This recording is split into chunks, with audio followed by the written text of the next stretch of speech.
بسم الله الرحمن الرحيم والحمد لله رب العالمين وسبحان الله العلي العظيم ونصلي ونسلم ونبارك على محمد النبي الخاتم الأمين المرسل رحمة للعالمين.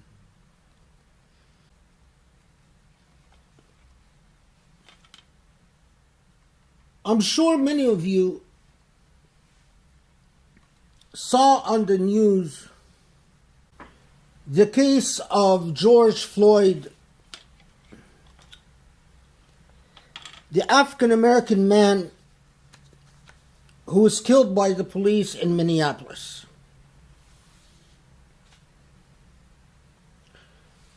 The story of this man's killing has many typical elements. A black man goes to a store, is suspected of criminal activity, the store calls the police. In what has become a common racist paradigm, the police arrives and sees that this is a big man. And so often the nature of racists are threatened by big African American men. So, as you saw in the video, they handcuff him, and one of the cops puts his knees on his neck until George Floyd dies.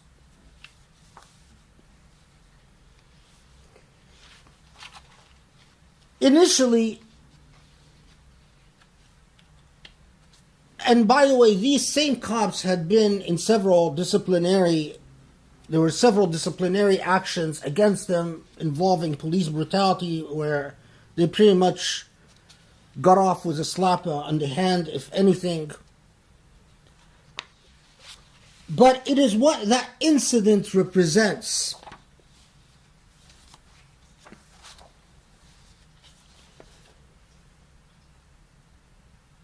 There are no circumstance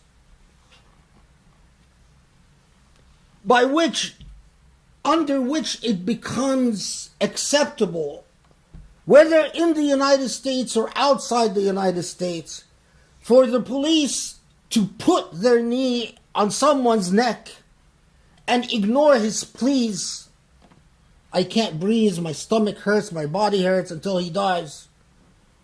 This is the embodiment, the very essence of police brutality. But the main problem, which ignited the demonstrations that we saw in Minneapolis and elsewhere,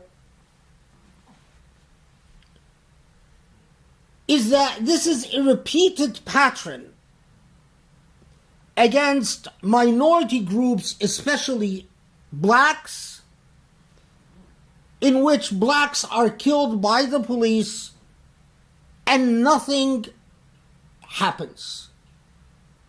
If there were no demonstrations, if someone didn't film this incident, and if there were no demonstrations and no protests, rest assured, nothing would have happened to these cops. Today, one of them, I think, was charged with third-degree murder. So I'll talk to you about it in a second. But this happens all the time, and the police involved in these incidents are not disciplined, are not fired, and definitely not charged. In fact, in Minneapolis itself, just last year, there was a shooting of another black man under suspicious circumstance, and Brochard, this woman who was running for president, who was at the time the prosecutor, declined to prosecute the police officers involved, and it went to a grand jury, and the grand jury did not indict. The problem is the Jahiliyyah of racism is endemic in our society, and endemic in so many of us Muslims. Of course, racism as a form of Jahiliyyah, it is more lethal when it infects the police because they're armed.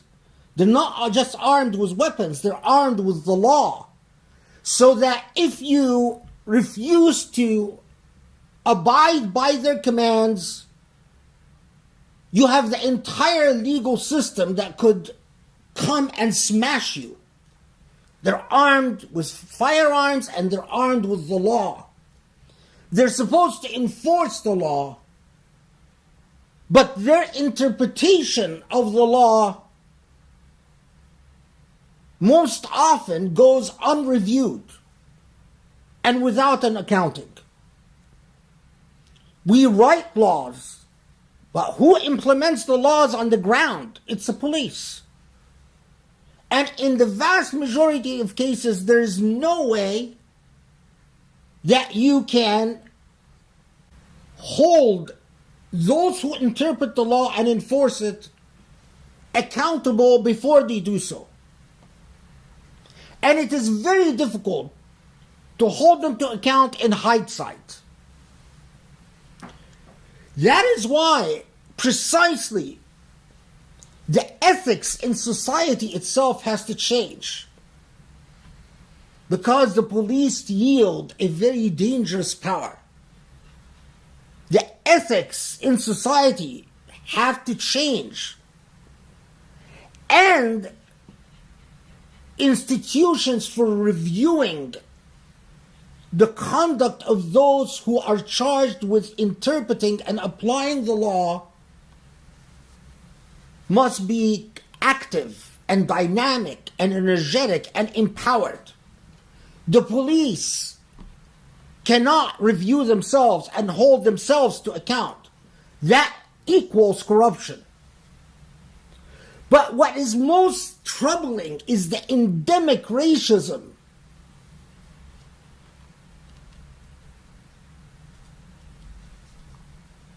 Can you imagine if you add the number of blacks who were unlawfully and unjustly killed or tortured from the time that the United States has been established till today? Add the number of blacks, add to them the number of Native Americans, add to them the number of Latinos and Hispanics. Can you imagine how many volumes this would fill? If you are an ethical human being, you cannot talk about institutions of democracy in the United States, about due process and equality before the law, without thinking of the numbers of victims who bear testimony against your ideals. The problem, to give you an example of this endemic racism, until yesterday when this cop was charged, there were several police shootings in Minneapolis over the years. Not one of them led to a criminal charge. Except one. There was only one exception. And that exception proves the rule. Because you know what this exception was? A Muslim police officer, his name was Muhammad Noor, a man of Somali origins, shot a white woman and killed her.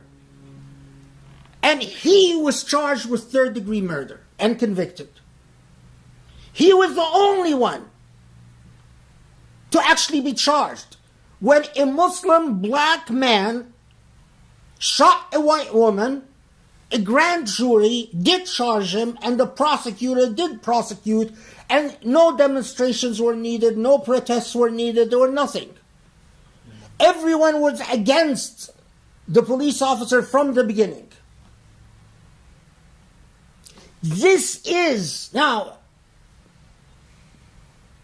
there is no question that this is Jahili.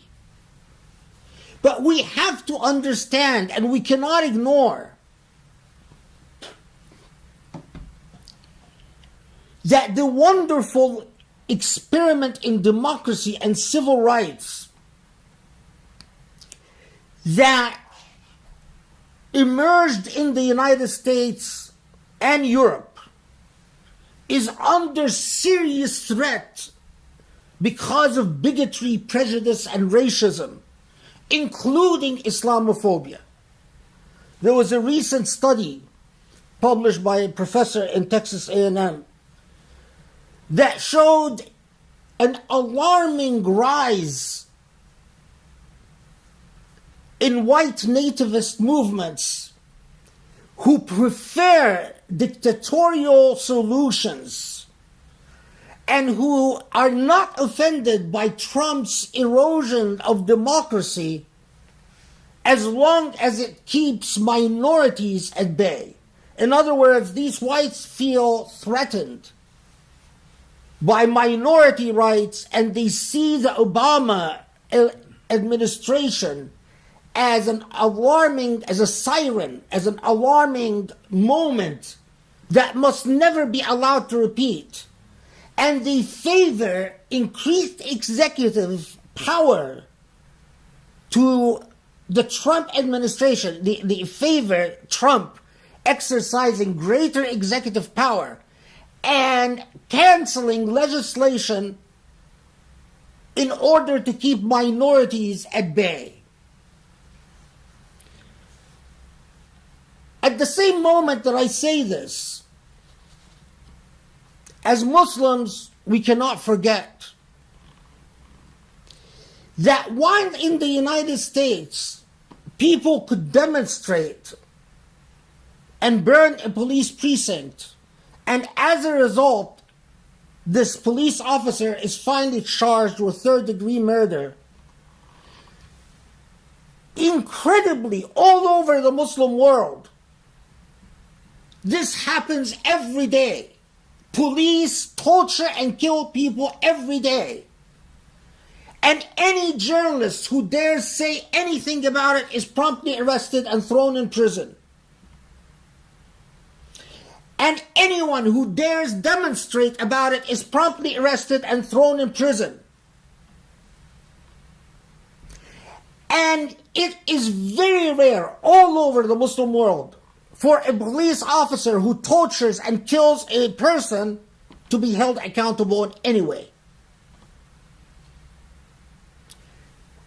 This is Jahiliyyah and this is Jahiliyyah.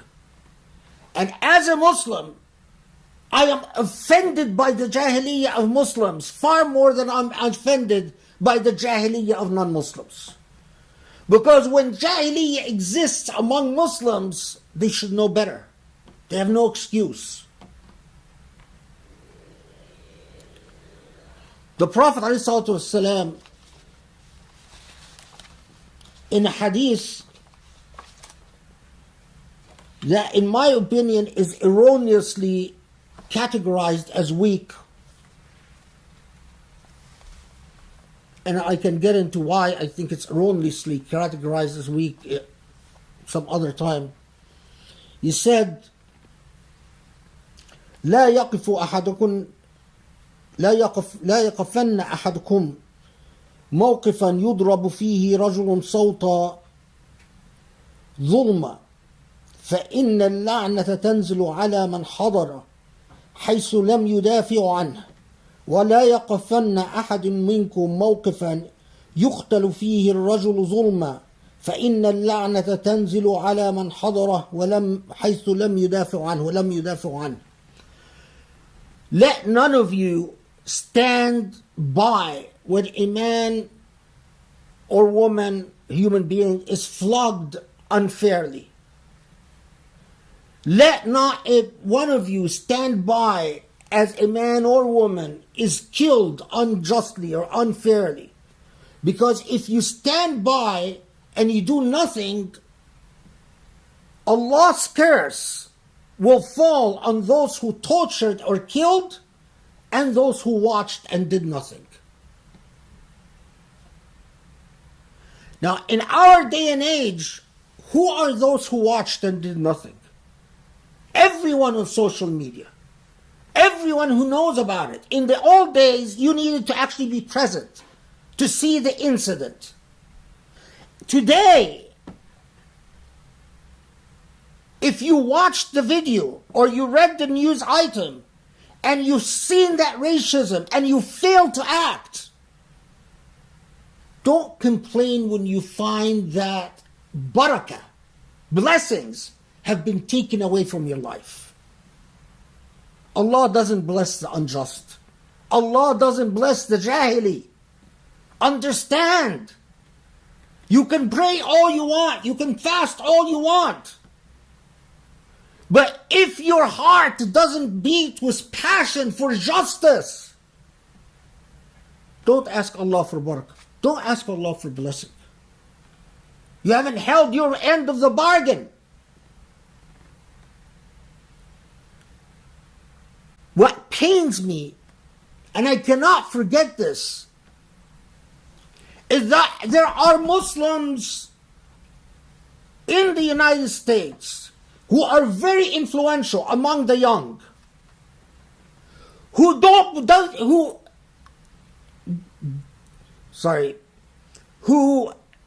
de-emphasize the racial problem in the United States, who want to convince Muslims that their job in life is to learn how to do their salah correctly and their sawm correctly and to get married and to have children, and who say things like, oh, black life matters, doesn't matter, all life matters.